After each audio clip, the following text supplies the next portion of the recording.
Let me just recap us. Adair. What about Dad?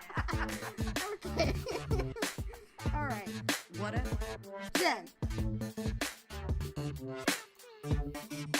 What about Dad? Podcast.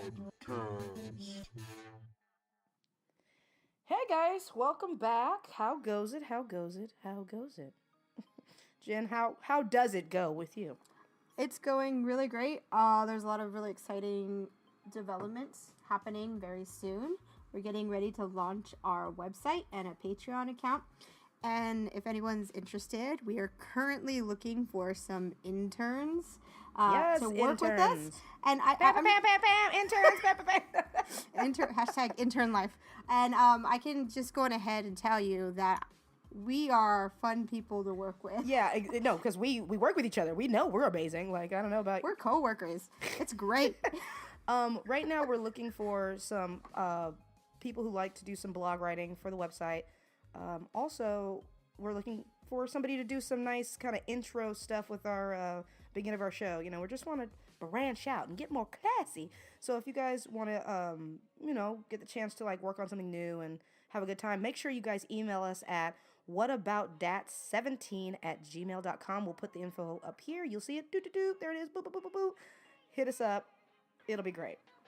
If you got that English degree in college and you're like just graduated and you're like, what do I want to do with my life? Come work for What about that? What About That?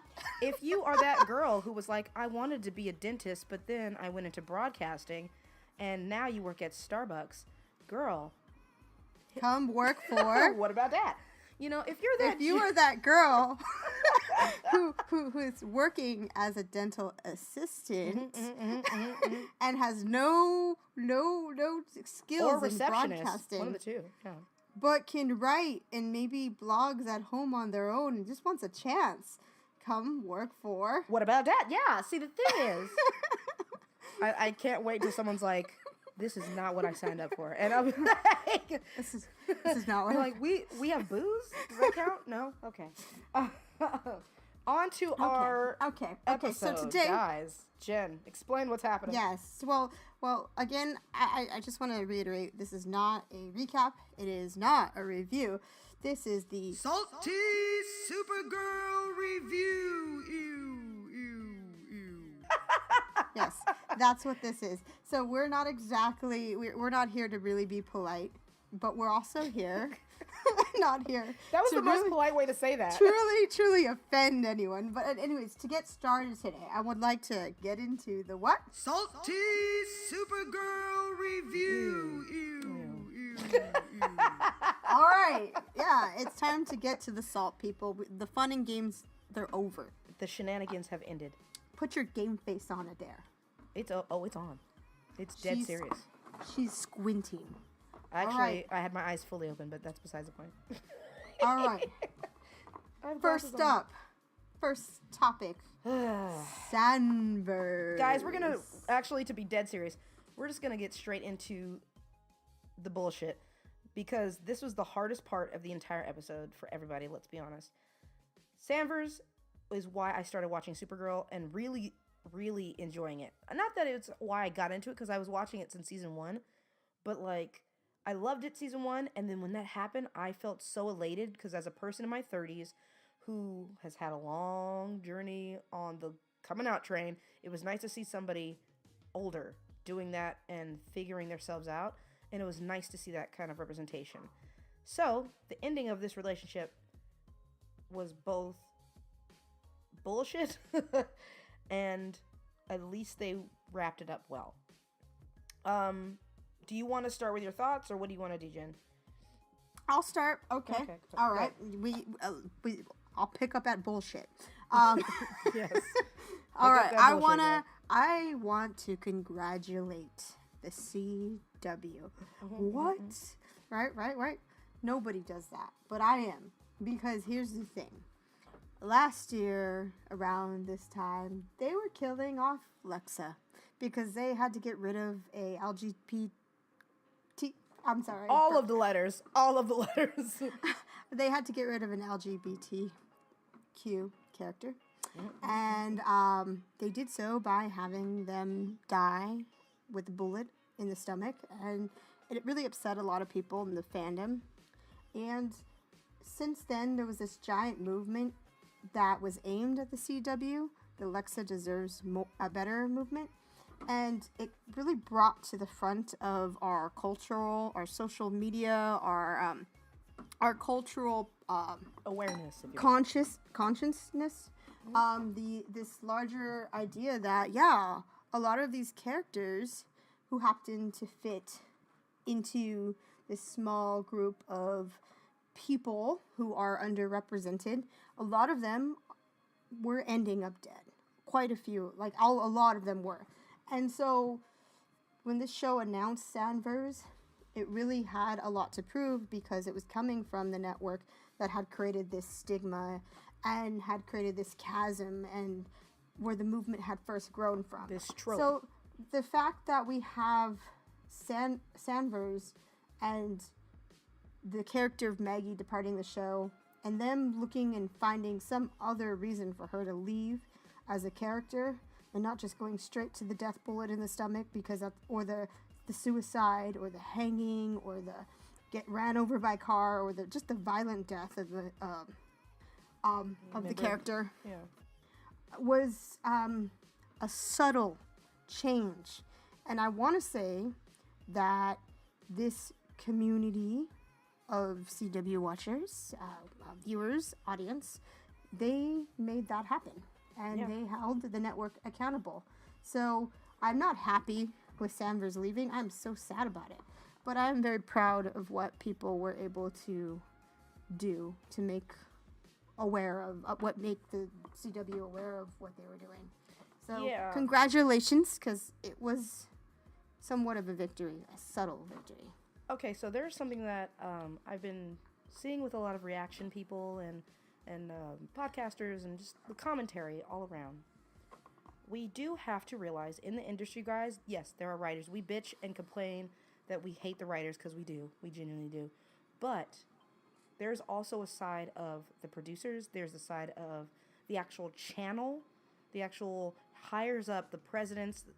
These people have a lot of say in what happens.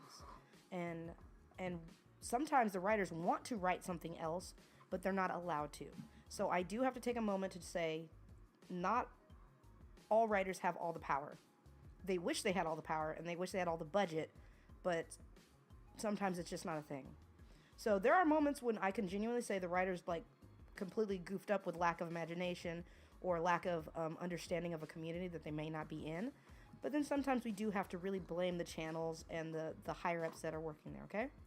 So with the Sandverse thing, I am pleased that Maggie didn't die. They did end on a sad but amicable split. There are people who break up every day, who love each other, who are in love with each other, because one, wants kids, one does not, okay?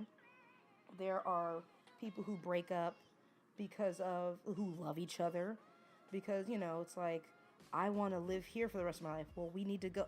I can't. I want, and it's like small things that might seem absolutely relevant to some are really deal breakers and big deals, and the fact that they were able to recognize that and it showed the strength of those women, that storyline, the way they ended it, I have to give props.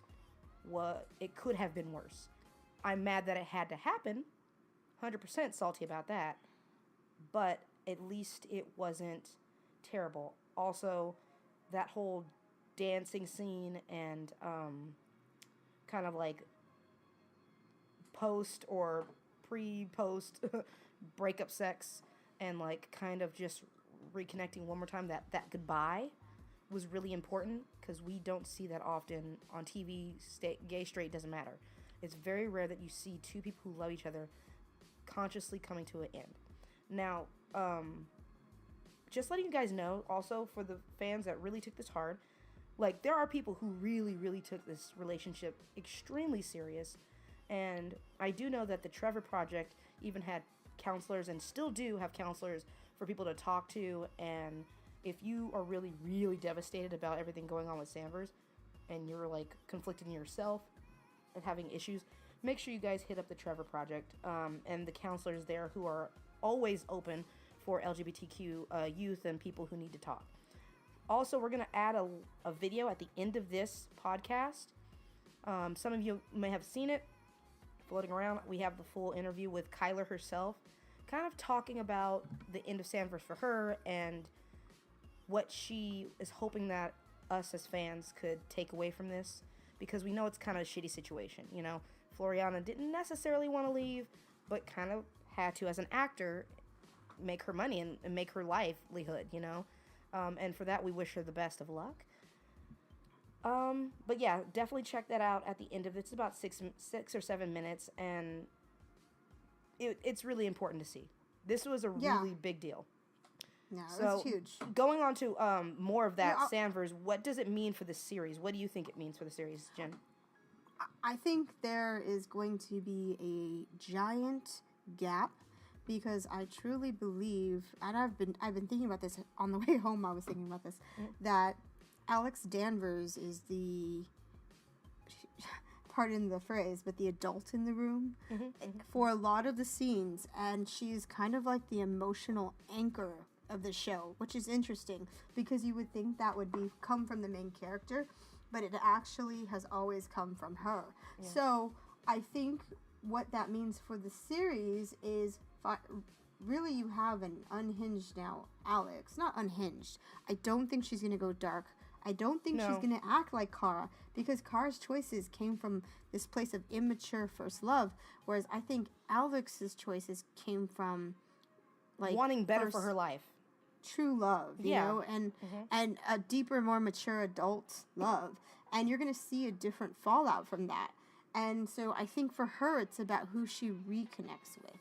And I mean not romantically, but who she then spreads that emotional maturity on, like who she connects with and who she angers with in scenes. Meaning, where you're going to get these pieces of Alex Danvers bringing you back down to reality with her ability to ground you in a moment, and who she's going to do that with. Because she did a lot of that with Maggie. She did. I mean, she went from Kara being her anchor and then Maggie, and now she's like back to Kara until Monhel comes back, and then she has to try to figure that out, which will be really interesting. I think that's going to be so interesting, her perspective, like what do you having lost as well, you know, and what do you think? And their how dynamics? She can relate with Kara. Well, I was going to say, how do you think their dynamics are going to be? How do you think Alex and Kara are going to really handle this? I think in the next episode we're going to see them bond tighter than they've ever been.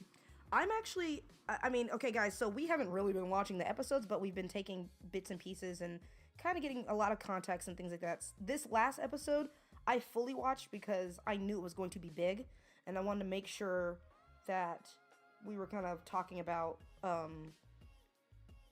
the big topics, you know what I'm saying?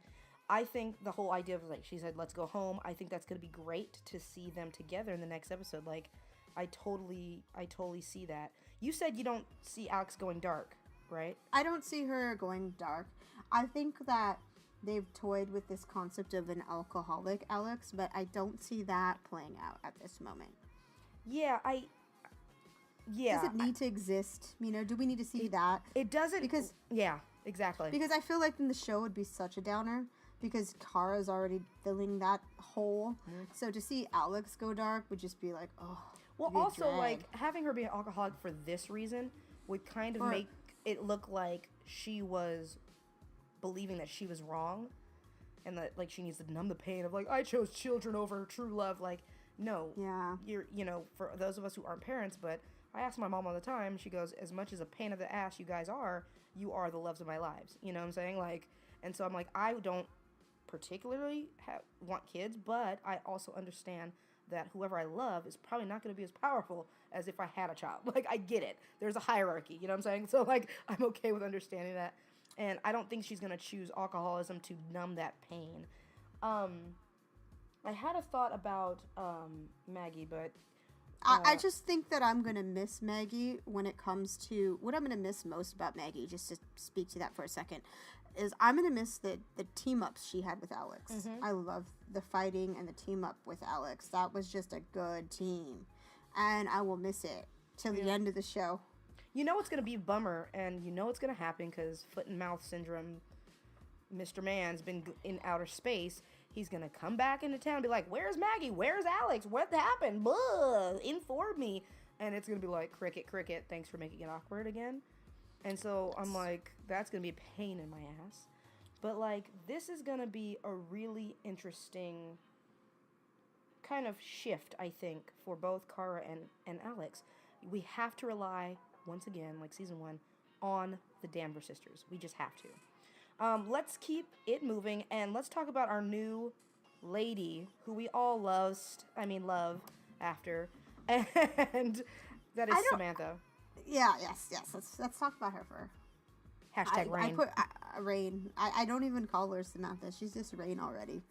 I'm ready for some rain. You're just ready for it. Yeah, so we were talking about Rain a little bit off the cast, and you, Adair, brought up the mythos of Rain, where she comes from, her background. Mm-hmm. Going ahead. Yeah, for those of you guys who kind of don't know what she has going on, Rain was ultimately an experiment done by the Kryptonians, also known as Kara's father, who was the head of running all the scientist section of division, if you will. Yes, thank you. And they decided to make these monsters with powers and all this other stuff. And there's about, I do believe, 5 of them. And then they were like, this is out of hand. What have we done?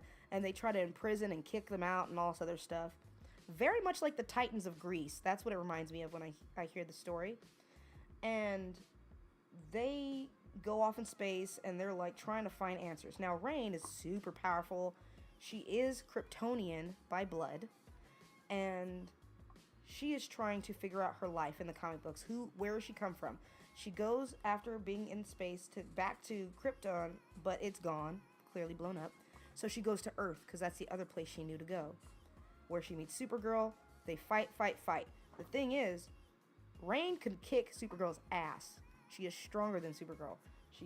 She can beat them. She shows up and wants to control, very much like Rhea, the Earth. Instead, she realized she wants to destroy Earth while she's there. Supergirl and her fight.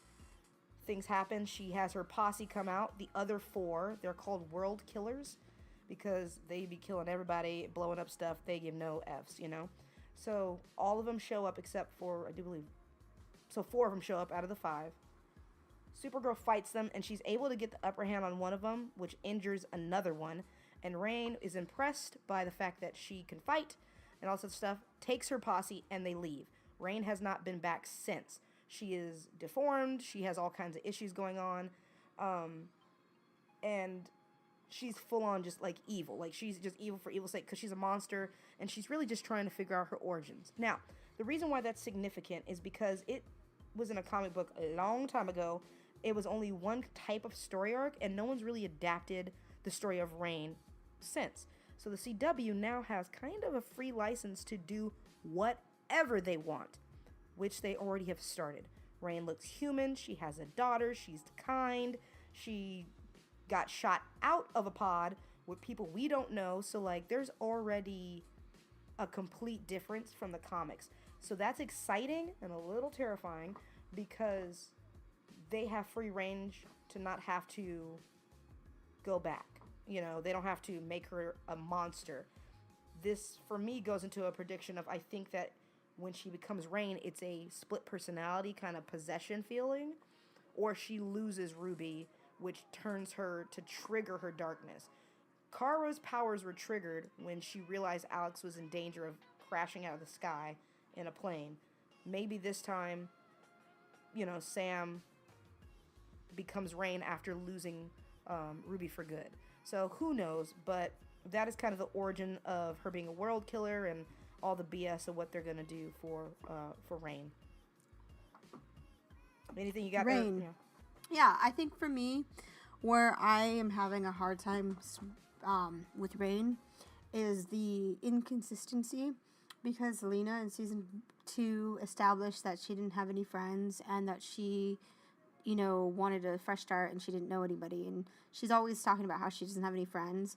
And I feel like I like that Rain is someone from Lena's past, and I would really like to see them explain that, how they found each other in life. And it kind of throws off what Lena's been saying all this time, is she has this great friend Rain, who she can like go to her house and crash, or have her be the CEO of her company because they're such good friends, you know. So I think that they are trying to insert Rain to give her even more greater purpose. So and I think that's going to lead to eventually Lena having to make a choice to save Kara or to save Rain, because the reason they inserted Rain specifically into Lena's backstory and I think the reason why they did that was to tip the scales a little bit and make it more of a emotionally heart-wrenching for Lena to make a choice. So I think that's where this is leading, and I also think it does feel clumsy, the introduction of Rain into Lena's past, when she herself has said over and over again that she didn't have any friends. And so that was my thought. You know, that's actually a great thought, and I think it's really cool to kind of see it or put it in this perspective. Once Sam goes dark and turns into Rain fully, she's going to be the darkest kind of the evil, if you will. And Kara is still hope, Supergirl still hope and light. And Lena, we all know, kind of rides in that gray balance. And that's why it's going to be very fascinating to see how it is when she sees her best friend or figures out. By the way, I'm 100% sure Lena's going to find out Sam is Rain before she figures out Kara's Supergirl. Anyway. All right. I'll take you up on that bet. Yeah. And so, like, I think the idea of, like, I want to save my friend who's turned evil will accidentally possibly not turn Lena evil, but have her tripping over herself. You know what I'm saying? Like, on some bad piles. And then also trying to pull towards Supergirl, but also being friends to Kara. You know, that kind of thing. And she's not going to want to hurt Supergirl when, you know, it's going to be a mess. So I think that'll be great. So do you think Sam's kid Ruby has powers, though? Possibly. We don't know. I mean, Kara's powers and Sam's powers didn't completely manifest until they were much older. So Ruby could absolutely have powers. We don't know her origin. Here's a question for you. Sam goes batshit crazy. She's fucking dead. Done. Right? Who ends up becoming her guardian? Would it be Kara, Lena, or Alex, and why? Who would end up being Ruby's guardian? Okay, so for me, if Sam was gone and they left Ruby and she's still young and all that stuff, I think that she would end up with, I want to say she would end up with Lena, but I think that if Ruby starts to manifest powers, she may end up getting close enough to Alex where it's almost like this dual thing where she almost takes her on as a mentor, and Alex is like, well, hey kid, come over here, let me help you.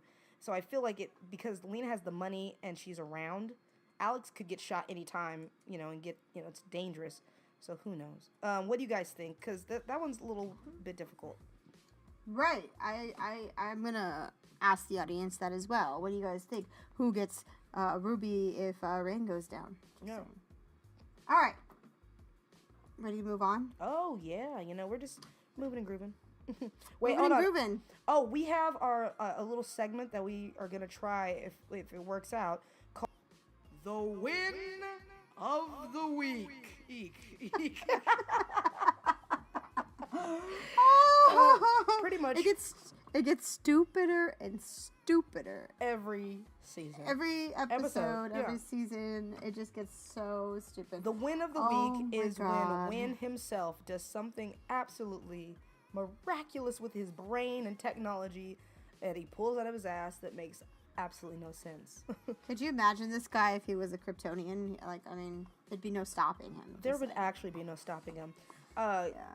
Previous seasons, he's made some pretty fantastical saves out of nowhere, and we're like, how did you even? Okay, fine. He's like a plug in the boat where it's leaking. You know, like there's a boat, water's leaking in. He's the plug. He fills all the plot holes. Just saying. Sort of. Yeah. So the win of the week. Did you want to talk about, because you had something? You can do it. You're so excited. God, it's so bad.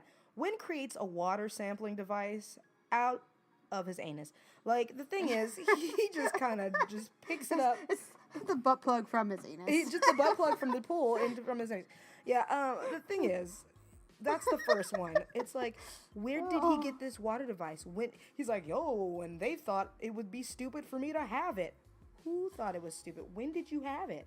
Like, there was never a time that we've been like, oh, we might want to try it out. Like, when is the Jared Kushner of this world? He really just does is. everything. He's like watching all the police radios, and he's listening in. Like, he's inventing shit. It's so figuring stupid. out shit from the fifth dimension. I'm like, what? Like, I was honestly, when she was like, it's the pool, I was thinking she was gonna be like a Veronica Mars, and like take a little tube or something, or wet a cloth of the water and like take it with her. You know what I'm saying? She didn't even need to see him in person with the water sample. She attached it to her phone. By the way, what iPhone can you get wet without dying of shock or like your phone dying? Somebody give me that phone, please, okay? God. She attached the water sample to her cell phone, like, and sent it to him. Yeah, like what phone is that? He actually took the time to adapt this. He made an app for it. He made an app for it that only like 2 people in the world have. Also, the runner-up for the other dumbest thing is his iPad, aka Swiss Army knife, that does everything. It can brew you coffee. It can get you plane tickets. It can get you Phantom of the Opera tickets. It could, Get you into Hamilton. It can get you into Hamilton, absolutely. You can make an omelet off of it. Like, if you are outside and you're in a campfire, it'll start a campfire for you. It's like, ugh. Oh my God. It's so gross. It's just, they give him an iPad to, like, so he can science anywhere he goes. That's what they do.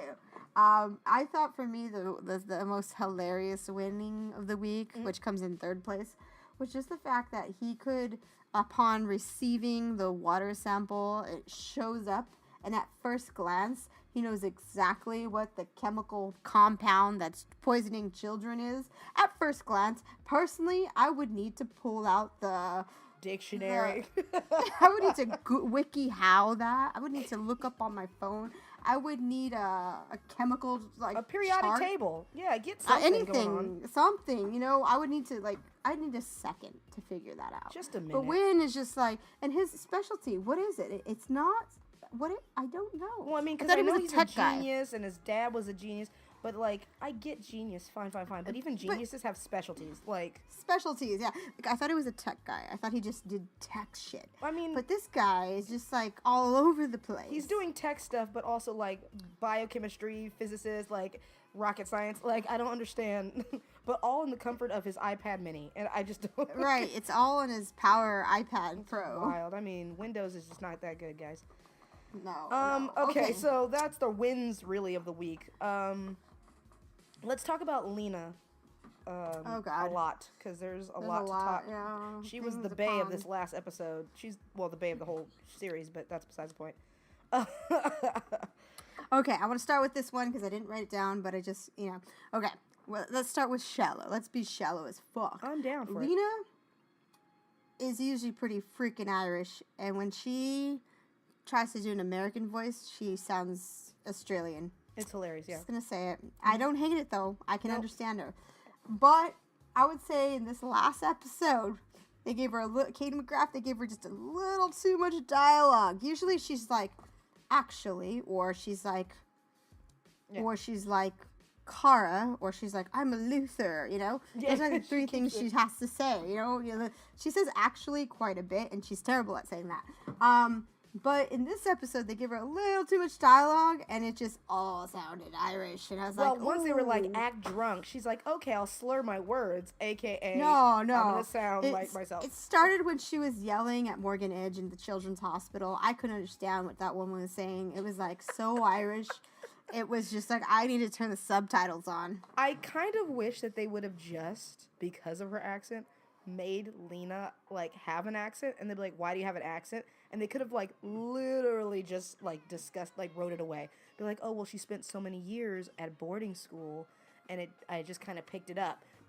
There is a way, guys, to have, like, instead of giving this poor child all this homework to learn all her lines in an accent that she clearly can't do.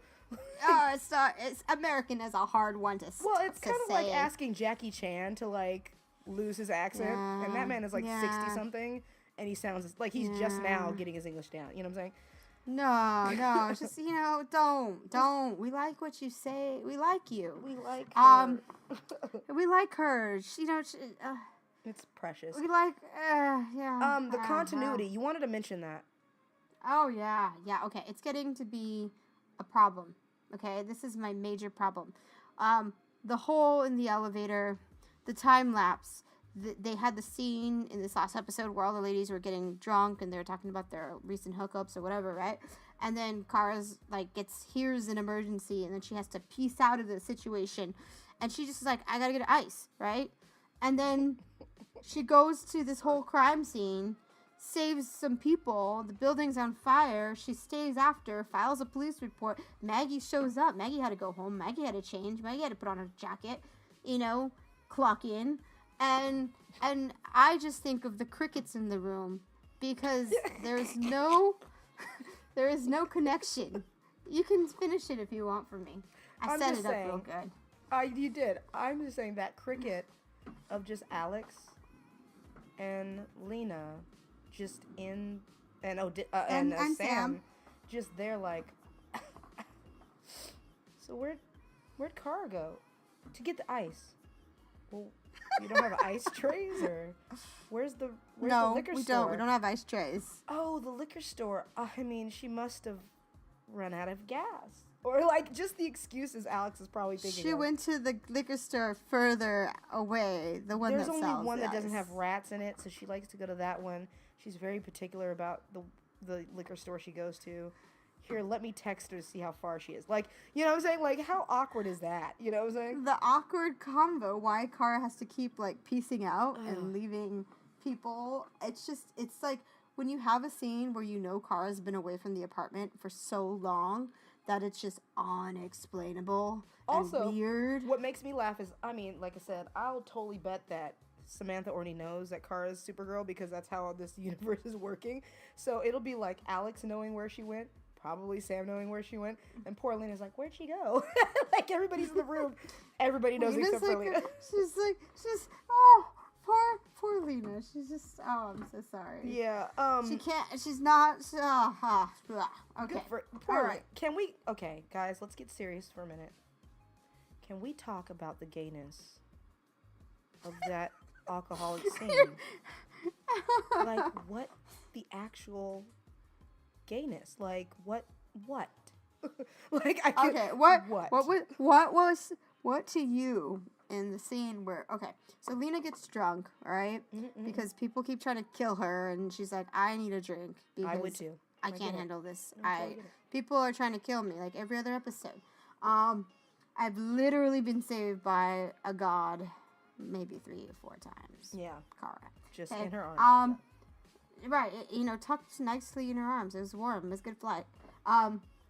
Okay, so, like, what about this scene to you was strikingly homosexual?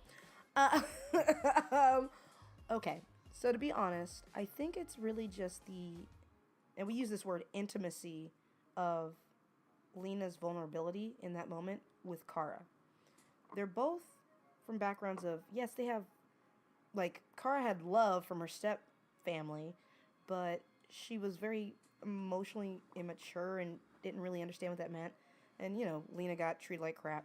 And so I think their connection and the fact that they find honest love and respect within each other, when Lena got drunk, she kind of just felt like she was a little bit too honest to Kara. I mean, Kara, I think, at that moment very much felt like a friend. Like, it read to me as like, oh, we're friends. I'm here supporting my drunk, sad friend. But with Lena, it was like, this is what you say to, like, a spouse when you're just so depressed. I can't go on my job. It's the worst. I'm the worst. Because you want to be so self-deprecating to make yourself feel better, but also be consoled by the person you love, And when Kate McGrath looked, and I'm going to say Kate McGrath because this is not even a Lena thing. This had to be, I mean, it's all Kate just being Kate. And I was like, this is why we think you're gay, girl. Anyways, looking up at Kara, and she's like, you are radiating positivity and goodness, and this is what I love about you. But it's not the real world, you know? And this is what I love about you. It wasn't just like to your friend, like, this is what I love about you, girl. You're super annoying and really pushy, but I love that about you. This was just like, everything that makes me feel warm or when I'm around you, is what I love about you. But right now, I want to just drown in sorrow. And at that moment, Kara looks so helpless. She's Supergirl, and this is the time she looked helpless. You know, she did not know how to do this. Right now, she's in a weird place, and she doesn't really know how to. What's the word? I don't know. She's in a weird place, but I thought it was beautiful. But she doesn't know how to help Lena, you know. But she wants to be there for her. She's not going anywhere. Oh, you know. I thought it was really interesting, the fact that, you know, Kara could have left. Lena was out of danger. Kara could have left, but Kara couldn't have left because, you know, you saw her. She brought her work. She was doing her work at home. She was not going anywhere, even though Lena was safe and sound. Mm-hmm. Lena was emotionally not okay, and Kara could not leave the situation. And that is why hashtag Supergirl forever and ever and ever. Just continue. It's true. It's so true.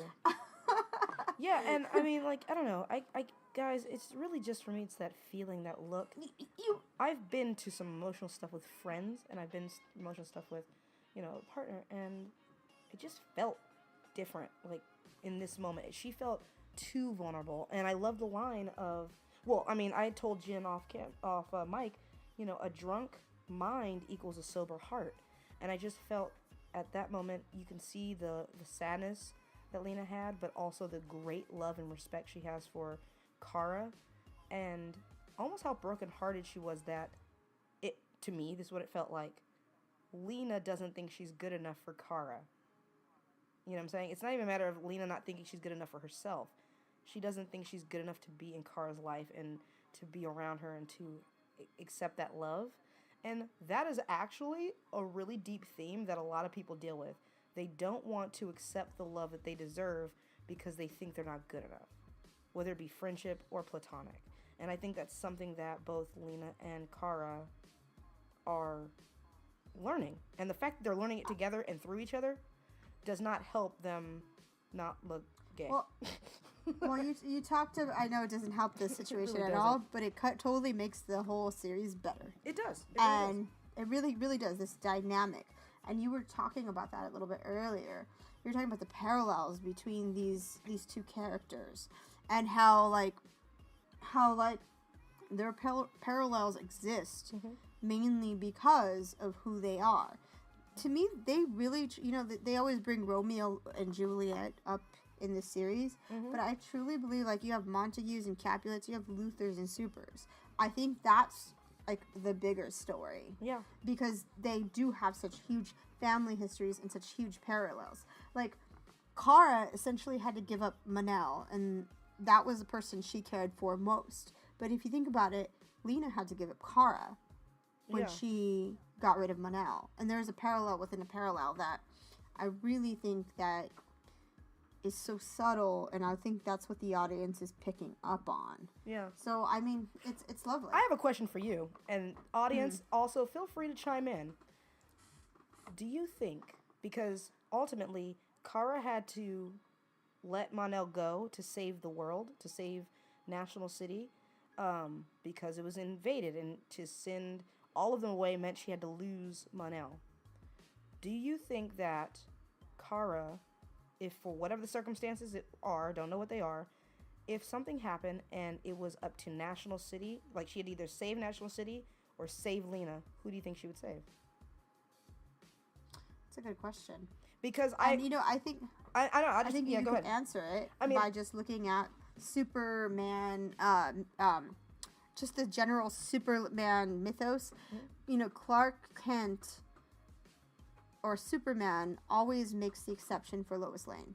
Like, Metropolis could be burning in hell, and so could Lois. You know, she could be falling from a building or something. And Superman always saves Lois and then saves the world, because in the end of the day, he has to save himself. He has to have something worth living for. And that's what kind of makes the Lois when people say, that's your Lois or Lois Lane, that's what makes her iconic. And I think that more so than Mon-El, that has been Lena time and time again. And I think that's why Supercorp or like this fan base exists, because I think that people look at the parallels and they're just like, oh, there it is, and we can easily identify the Lois of this world. And it's like the show is the only thing not embracing it. But then... Oh, yeah, exactly. Well, no, that's the thing. Like, that's what I said. It's really fascinating. Like, she was like, okay, Mon-El, go away. I'll be sad, but I'm saving my city. But if Lena was on that chopping block, I don't think she could actually let Lena go. Like, I really don't think she could. I don't think she could either. I don't Or think if something happened and Lena either. died and she knew she had a chance to say or be responsible, she would probably do like Superman and go real dark and like... Here's a question. Like red kryptonite Lena's dark. Lena's Lena. She's on the chopping block. She's falling from the building, and National City's on fire. Okay, who does Kara save? Now, here's the other question. Lena's not a Luthor. Lena is just like a Smith or a Sam. Lena Smith, doesn't matter as much. Yeah, and I think, well, that's the whole point. I think it's the Romeo and Juliet situation. She has literally 2 Romeo and Juliet situations. It's like, these Daxamites hate Kryptonians, and the Luthors hate, the Supers, and you're like, who do you pick? And at the end of the day, one's kind of, you met one for a few months, it's just some bullshit. Anyways. Yeah, the other one, you have a familial history of boring. Yeah, like, it's just a lot going. It's a lot. Okay, with Kara, unlike Flash, Arrow, and Legends of Tomorrow, Kara is like a polarizing character of her world. Like, how do you feel about like kind of where they're taking her and how I don't know, what's going on? I think that they try to introduce Guardian, and they've been trying with this show to turn it into an ensemble show where you have other costume characters show up and help fight crime who are kind of equally contributors to the group. But I think with Kara, because she is a superhero, a super, that you can't really have an ensemble. Like, you can't have an ensemble of superheroes successfully and have a super on your show, because Superman has always just been Superman, you know what I mean? Yeah. And Jimmy Olsen wasn't even a sidekick. Jimmy Olsen was originally like Peter Parker, but without the powers. He was just like a little snarky photographer who followed Superman around and took pictures. So you never ever had another question of who the main hero was in that world. Whereas I think so when you have these ensemble universes, I don't think you can have other supers. Our attention isn't really, we like Martian Manhunter as a character, but we don't really care if he's fighting crime. He doesn't need to fight crime in every episode. He doesn't need to phase in or fight, because Kara's got such incredible abilities. Yeah. So it doesn't need to be an ensemble show, and I think that this is where the CW really confuses itself, because it tries to recreate the same recipe in its shows. Like Flash, you got all these other sub-Flashes. Arrow, you have other sub-Arrows. Legends of Tomorrow, you have Legends. But like with Supergirl, you only have one super. Yeah, and we'll see like things like Legends, like you just mentioned. That yes, they're all costume and superhero, but like at the same time, some of them actually just don't have powers. They just have like guns, but they're all screw-ups. Therefore, they are all on the same level, no matter what the actual strength is. And I find that kind of fascinating. Like with Jimmy Olsen, you mentioned him. Last season's character development was so bad that it feels like we're trying to start fresh. Like, it almost feels like they're trying to erase everything we know about him by, like, they gave him Guardian, they had him as a love interest, and they didn't, and then he's a friend, and then he's running Catco, and then he's a Guardian. And now, he's like, what the fuck is he? He got shot, that's what he is, you know what I'm saying? But now they're and trying that didn't even really graze him. Exactly. That didn't change him. It didn't do anything for him. He just survived it. It was so anticlimactic. And even that scene wasn't about Jimmy getting shot. It was about the fact that Sam is bulletproof. So, like, you know what I'm saying? Like, that's why that was important. Not even that he got shot. And it was to bring That scene... a forced, lame connection. And when I mean lame, that's the hashtag lame is the Jimmy and Lena couple's name that they're like. This is the worst idea that this show has ever had. Lame is just lame. Stop trying to make fetch happen. Stop you trying to make fetch happen. Stupid people. I read this Twitter post today, and I'm gonna shout this girl out. Today on Twitter there was a post, and the writer was like, "Has there ever been a writing team more out of touch with their base than Supergirl?" And I was like, "Amen, lady." They are out of touch with their fan base. And I just kind of want to like bring it to this point that I brought up with you off cast, but I'll bring it to full cast, getting full frontal here. You know, Madam. during the San Diego Comic-Con Mouse Drama edition, you know, the cast brought it to our attention that they are incredibly aware of the power of Supercorp. You know what I mean? They're incredibly aware of this fan base. And they kind of mocked it, and their shit stirred, you know, and they made a lot of people upset, ourselves included. And so my question is like, the CW's writers, they are aware of what the fan base really truly wants, you know, speaking to this Twitter post where the person was really upset. And my question is, why must they eviscerate Supercorp?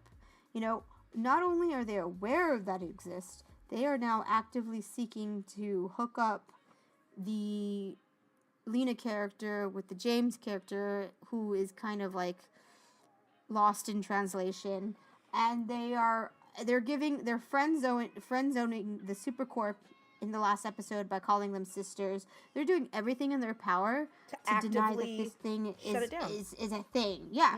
So like, why can't they just like let it exist? Like, you know, in Supernatural, people ship dudes all the time in that, you know, and it's been really tongue-in-cheek, and the fans appreciate it, and it's one of the oldest ships around, you know, but this writing team seems to really want to just, like, root out that from their show, but what they don't realize is that's what makes their show.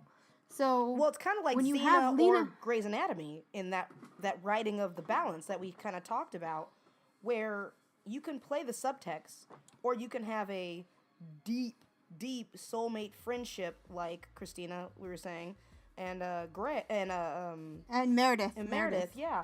Because it's like, now that Derek's gone on Grey's, it's like, we know that, you know, Christina might come back, and heck, they might co-parent their kids, and like they might just have this like sister wives kind of thing going on, because they already had that connection. Like, yes, they're friends, yes, we see them, but they have a connection.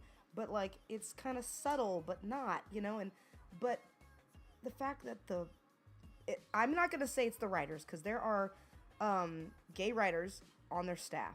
I'm going to say it's the higher-ups, the people who run the CW, do not want this to go further than it has, because it's bad for their business.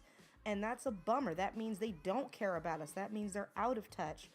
And this is what frustrates us. This is what makes us salty as fuck, because we don't want Jimmy and Lena together. That makes actually no sense. Like, even if Jimmy wasn't the Guardian, if Jimmy was just a dude at the paper, she wouldn't even look at him.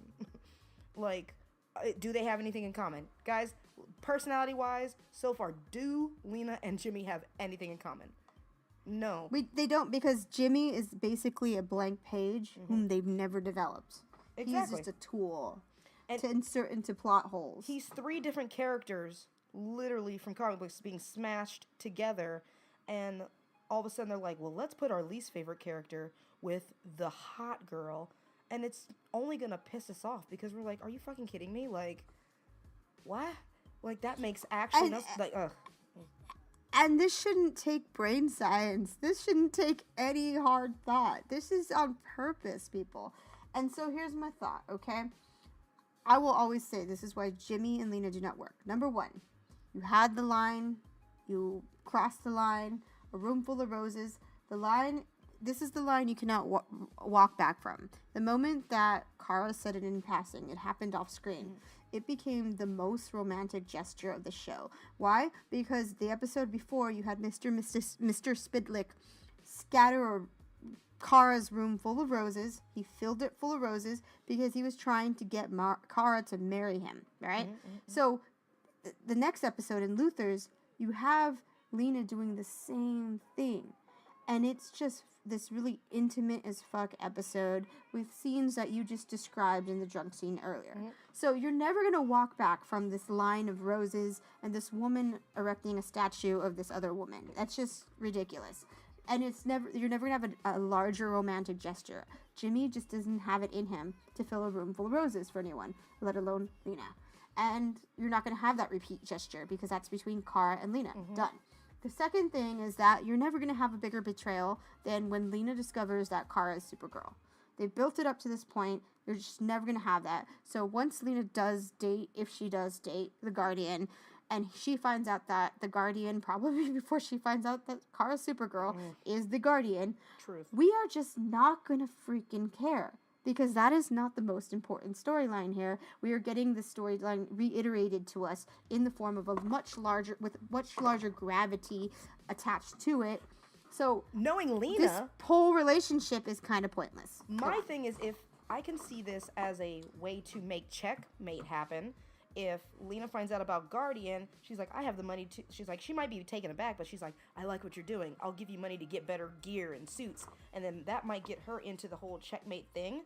But also, once again, what? Which is really kind of annoying, you know? And it's just... This is the thing I hate about this show. I actually hate it. It's not okay. Jimmy was supposed to be Kara's love interest.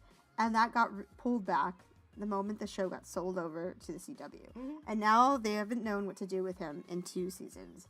So what the fuck? Also, I just kind of thought about this, and I just want to bring this to everybody's attention because us as people of color, we are underrepresented now that Floriana's gone. It's just back to a bunch of white folks, and then we got John. So it's like, come on, don't give a... No, I'm saying that Jimmy's there too, but he's getting demoted every single season, every single episode. Eventually, he's just not going to be in the show, you know? And it's just like that. You can see that, like, that character had presence and a point, and now he doesn't. And that sucks to see, at least for me, a person I can relate to being, like, slowly losing his agency. That's, like, not fair. You know, I was like, yes, he's going to be, like, a leading man type. Okay, no, he's not. Oh, okay, well, he's running a company. Sweet. He's not. Okay. Oh, he's the Guardian. But his friends hate. Okay. Like, what the fuck? Like, I just every time he rises up, it's like 12 steps back. You know, I just think like... they put him in the show to begin with, so you would have somebody whom you could visually understand and place in the Superman DC universe. Because, oh my god, it was a DC show with a lady as a hero. And we weren't going to know enough of the characters in that world. And since then, he has just been so lost and so misconceived and just completely just, you know, they didn't reinvent Jimmy Olsen. They just, like, made him a pile of various characters that don't really mix well together. Well, the thing is, what they did, it's kind of like with Floriana. They, with Maggie, I don't know if you guys really understand this or know this about the comics, and some of you might. Floriana, even though her name in the show was Maggie Sawyer, she was actually being, what's her name, Montoya? Renee Montoya. Renee Montoya. Her actions were more of Renee Montoya, but because she's being used on Gotham, they couldn't use that character name. So they were like, okay, Maggie Sawyer. That's why, like, things like Maggie not wanting children is annoying because Maggie in the comic books has a daughter. She even talks about, hey, would you, always protect my daughter? I'm afraid of that. And the person she was with was like, of course I would, Batwoman, and it's like, yes. And so they're using more Renee Montoya actions and personality with the Maggie Sawyer name, which is a disservice. Well, they did the same thing with Jimmy. They're using Jimmy and the Guardian to kind of tie in Batman and Superman and all these people, but like then not really give him the character backing. They're doing the same with with Rain and Sam. You know, Rain's whole backstory is completely different, and now they're going to twist that and do something completely different. So these characters that, after a while with Supergirl, I had to just like stop looking for the source material because they weren't going to use it, or they're altering it too much. Where, like I told you in a previous podcast, people who don't read comic books only have this to look at. So now they're going to see these characters and be like, what the hell? Those characters aren't interesting. I don't want to read the comic books because these characters are shitty. You know, when in fact those characters are awesome and they got turned shitty from bad writing and bad support from CEOs and people who are just trying to line their pockets with queer baiting and, you know, the usual bullshit. Yeah. You know, in politics. Let's wrap this up. What is your kind of final thoughts? What are you excited about for this next? What am I excited for? Excited about for Supergirl. Okay, 2 storylines that I am excited for, and I've repeated it over and over again. I'm excited for last season when Lena was abducted by Rhea and took samples of her hair and was like, I'm gonna make a baby between you and Mon-El, a hair baby. So I just really want that to happen because it just like makes me laugh on so many levels. It's so I giggle at the how horrified Kara's gonna be when she's like, you had a baby with Mon-El. It's gonna be hilarious. It's gonna be great for so many reasons. It's gonna be great. And the second storyline I'm really excited for is for Rain's teen mama drama. Give me the backstory. I want to know this. Like, did Lena give her all of it? Did Lena help her out financially while she was struggling with Ruby as a teenage mom? Let me know how they know each other. Son, I didn't even think about that. I like that. I do too. I was like, damn, son, I didn't even think about that. Yes. Oh my God, she was totally sugar mama. Yeah. I can see this happening. Lena I'm actually really need some babies. I'm just saying. Go on. I mean, she's daddy, so there's that. She's like a Go on. I am actually really excited for Rain. Just her whole story. Like, that is the only thing I really pay attention to with Supergirl now. I'm like, that I can get any emotion into. Because I'm like, that's going to be terrible and, like, jacked up all at the same time. And I'm here for it. The other thing, even though Maggie's gone, R.I.P., pour one out for the homies, I am here for Sarah Lance and the Alex Danvers hookup. Yes, please. I'm here for it. I want it. I don't mind a few episodes. We can cross back and forth. They could be like friends with benefits. I'm down for that rebound sex. Yes, please. Can I tell you what that reminds me of? You know in Glee, how they had like Santana and Quinn hook up at the wedding for no reason other than just to have it? That's what it reminds me of. Oh my God, you know what? Why can't we have that more often? That was the best because they wrote that shit so well. They were like, look, we all know that everybody wants Santana and Quinn to do it, but we don't want them together. So we're just going to be like, you here for it? She was like, I'm here for it. Let's do it. They did it. Then, they talked about it for like a hot second. Like, let's do it again. Yep. They're like, let's do it again. And then they were like, no, get out of my room. Like, you know what I'm saying? Yeah, like, yeah, it's great. It didn't have to be a whole season. It wasn't even a whole episode. It was the end of the episode. And now I was completely satisfied. To this day, I'm like, I'm glad that happened. You know what I'm saying? Right. So can we just like, I'm down for this Sarah Lance and the Alex like Glee reunion. Doing that. Just kidding. Getting maybe they can be space friends with benefits. I've never had a space booty call. That'd be great. You know what I'm saying? Yeah. Oh, that's absolutely wonderful. Once again, guys, also I'm looking forward to being super salty as fuck when Mon-El returns. Like, I'm just gonna throw all of the shade. Like, all the shade. Yeah. Guys, I mean, just, you're gonna need a like, parka it's and like some there's boots, fun 'cause shade. it's so cold the fun under that shade. Is I just being, can't. Like, hating on Mon-El when he comes back. Because, you know, he's gonna go to another show. He's gonna join Legion and be his own Superman there. Nobody asked for that show. But, like, can we just take a poll? Everybody in the comments, can you raise your hand or thumbs up this post if you were looking forward to a Mon-El show? press or just the press dislike 1 in the button. comments. Just put a if 1 you were in the not comments. looking for If Monel's Just the show press- yeah, of press- Legion with just- featuring I Monel was, as the male just lead read- is your ideal of TV watching, just press 1. No shade given, but totally shade given. Let us know. Also, just a reminder, at the end of this, there will be that video of Kyler talking about the end of Samverse, because I think it's really something that the fans should watch. So definitely stick around for that. Guys, make sure to hit us up on Twitter at whatabout_dat. We are on SoundCloud. We are on iTunes. Make sure you go to iTunes and rate us. Give us some comments. Give us some love over on the You know what the bad shade is? And the Twitters. Because it's like a solar eclipse. You can't stop it from coming. You just need to get some eye glasses so you don't have to look at it directly.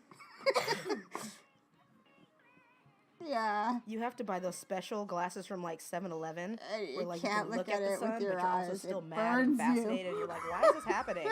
Yeah, How is this that's happening? bad. It burns your That's soul. bad shade. Oh my god, lame equals solar eclipse. Monel shade is just stupid shade. That's It's bad like, shade. wait, That's dumb. terrible shade. Your suit is dumb. You look bad in red. Salty. You You're know the stupid. velour Go red home. suit Your he hair's drives ugly. around in? Oh my god. He does not have a good space tailor. No. Yeah. He was like, there's- I know, there's I'm going to wear space all red and people are going There's to good love shade and there's it. bad And it's shade. going to be velour. That's his costume color. I'm going to have to give you, I'm going to send you a God. picture of that. Valor wears velour. But like, that's I don't want funny it. shit. I It's don't just like, want what it. the fuck, sir? How did you interpret this? Sweet, sweet God. Well, thanks. Dear CW. Boo. Anyways, thanks guys for listening. This has been a really fun time. We're trying to just let a few weeks pass, get a lot of information, not just 1 week at a time, Make sure to start looking out for our Patreon. We'll definitely put it on our Twitter when it's up and running.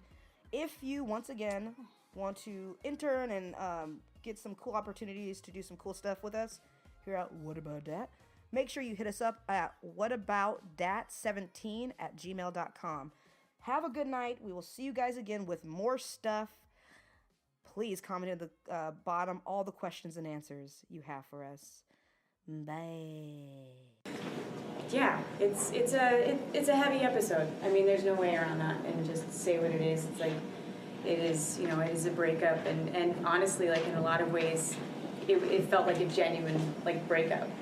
I love Floriana to pieces. She's amazing, and what we were able to do together for the community, but also for just our friendship and kind of really being able to establish such strong characters.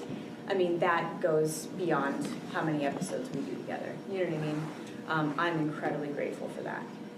So tonight's episode, it was heavy. The great thing was Kevin Smith kind of approached she and I.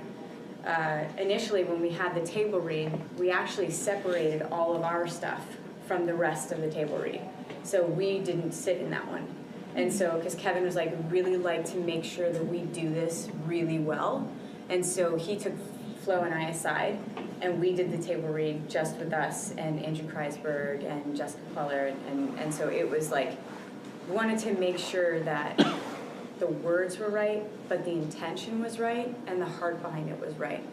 Either way, any way you roll the dice there, it's not going to be easy. And, it's something that everybody felt. And so not only that, but Kevin also said he thought it would be really great, and I totally agreed, to do all of the scenes in one day. So it was a hell of a day. It really was. But I really feel like, we can only do our best with what we're handed, right? And that goes with anything in life. And in this case, because it was so deep and so, heartfelt, the day was tough. It was, but it was also in a lot of ways. It's not like an absolute closure because no one ever knows exactly what's going to happen. I mean, as of now, what we know is we got these 5 amazing episodes. And, you know, based on availability, I know that just sounds like it, you know, words.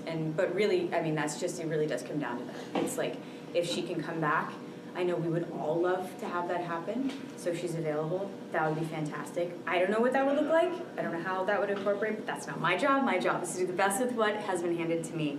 And I really feel like that was the best way to approach it, was to have it all done in one heavy day. And I will not lie, I had a lot of wine by the end of the day. And I had a driver pick me up and take me home. So it was a long one, but I think it was all worth it. I found out about it during the hiatus. You know, had a conversation with Andrew and really like broke down a lot of, you know, what was going to be happening in the season. And obviously, you know, that being a big part of it, there's so much that needed to go into it to be done as delicately as Alex's story, you know, coming into story was done. It's sort of, you had to approach it with the same delicacy, you know, to sort of like end this particular chapter in Alex's life. It doesn't mean that Alex isn't still a lesbian. It doesn't mean that Alex's journey ends there. It means that this is a loss, but also a gain for herself in understanding who she is. And no relationship is ever going to be guaranteed. They're a hell of a lot of hard work. And regardless, you know, there's ups and downs. And, you know, again, I've been with my husband for 18 years, married for 15. We have 3 kids. There's no way around that things come to the bitter end or that close to it, you know, or they're fantastic. And so in this case, for the two of them, you know, I really feel like what we were able to do with the Sandverse story, like how much awareness we were able to, and still are. Like, I don't, we can't talk about it like it's just now, it's gone. It's like there's still going to be remnants of that. There's still so much positivity, and there's still so much growth, and so much freedom for so many people that came from this, that, you know, it's going to continue on. But with the ending of this particular place in their lives, you know, they did come to an impasse.